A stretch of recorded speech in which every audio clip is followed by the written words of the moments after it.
Hello, my name is Melanie Goodfellow. I'm the Senior International Correspondent for Deadline Hollywood. It gives me great pleasure to be here with Xiing Su.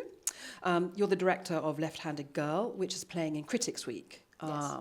So it's a story of a mother who returns to the Taiwanese capital of Taipei from the countryside with her daughters. One's a teenager, one's a bit younger. There's no money around. She's going to run a fast food stand and a market, and it's tough. And they've got to find their way in life. And there's an added complication for the daughter in that the young daughter in that she's left-handed, and that doesn't go down too well with the grandparents. So I was just wondering whether you could sort of explain the beginning, the inspiration for this story. Thank you for the question. I'm really, really honored to be here. And the original story actually came from something my grandfather told me when I was young. He told me left hand is devil's hand and do not use it. And at the time, I already got corrected. And I think originally I was left-handed. So I didn't really understand that. But that sentence just stayed in my mind for a long, long time and then become the story. So what do you use now, your left or right hand? Oh, right now I'm right-handed, but Okay. I use knife and scissor with my left hand because that's the instinct hand that I use. Right, okay. And it is woven into the story, and it's kind of a plot line in the story, and it's very interesting. So, I mean, there's a little bit of extra excitement. I don't want to particularly dwell on Sean, but there is excitement about the story because Sean also sort of co-wrote it with you and edited it and helped produce it. And your long-time collaborators, you co-directed Take Out together, and then you worked on Starlet, Tangerine, and the Florida Project.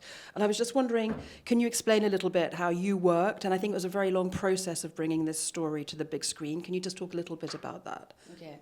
Well, we started writing the story in 2010. We went to Taiwan, stayed for a month, and we found a night market that we shot eventually. And also we found a little girl that kind of inspired we kind of combined all the stories together and become the current script. And along the way, we tried to make this film happen, but with a foreign language film, it's really hard to find money in U.S. So it took us a while, and finally we got Red Rocket in Cannes, and we met with La Pat, and they loved the story, they loved the script. So that's how we found our first supporter.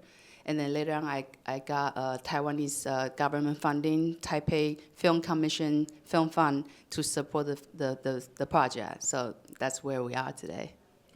And so the cast, people outside of Taiwan may not know that, but sort of Janelle Tsai is a really big star there. I was wondering how you got her on board. Yeah, Janelle, she was a model when she started the career, and then she turned TV actress.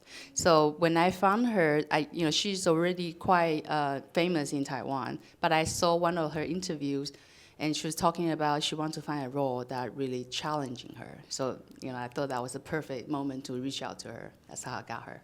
And then the actress who plays the teenage daughter, who's a bit of a tearaway, Yan, her name in the film. Where did you find her? She's fantastic. Yeah, Shiyuan Ma.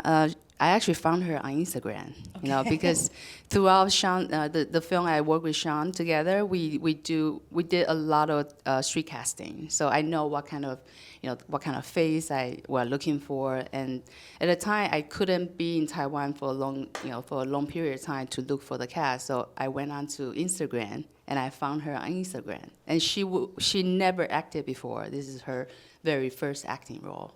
And her performance is just incredible. And I'm really lucky, found her. I mean, and her character is kind of brooding and angry the whole way through, and we don't know why. And then there's the sort of this tumultuous scene at the end where it all comes together, and it's amazing. And then, of course, the little girl who's very cute but very naughty. Mm-hmm. Where did you find her? Who is she? We actually found Nina through a casting agent who recommended her to me, and she was in commercials since she was 3, so she was quite popular. You can see her in commercial everywhere. So when I saw her, I know she's our Yijing. And you've been based in the States for a long time, but how important was it for you to go back to Taiwan and shoot in Taipei and show this city? What did you want to do with this film in terms of capturing the country? Well, the story is in my heart for so long, and I really want to show the world, how beautiful my country is. So this is almost like a love letter to Taiwan. I want to show the night market. I want to show the beetle nut stand. I want to show the beauty of Taipei, and so that's especially you see through the little girl's eyes, this extra bright and colorful. So I really want to show the Taipei and night market also as one of the characters in the film.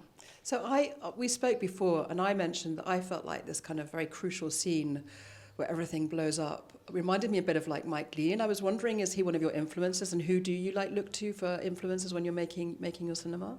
But when I first met Sean in 1999 in the editing suite, we kind of bonded through watching movies together. So we watch a lot of Dogma 95 movies. We watch a lot of war cinema, Korean cinema, Taiwanese cinema. And I would say, the final scene, that kind of revealed the secret, that's definitely inspired by Secret and Lies by Mike Leigh. Okay. And obviously it's your film, but you have worked so closely with Xiang in the past, and when I was watching it, it's not a Nora in any shape or form, but there's like this rhythm, this sort of frenzy about it. And do you think because you do all work so closely together and help one another with your films, do you think there is kind of a style that comes through, this sort of collective approach, or not really?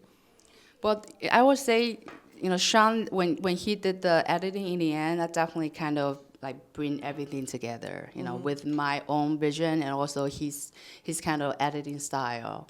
And so, especially when he co-wrote the script, so he knows the story inside out. He knows every character. So, that's very natural. He kind of bring his own style into it, and plus my own vision, how to show Taipei, how to show the world through the little girl's eyes.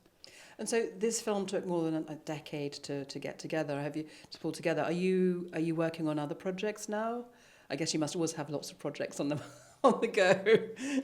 Well, the hope is I'm here in Cannes, and there's so many opportunities, especially after the premiere. We got people. I got people's attention, and people really like the film, like my style. So I'm hoping to keep on.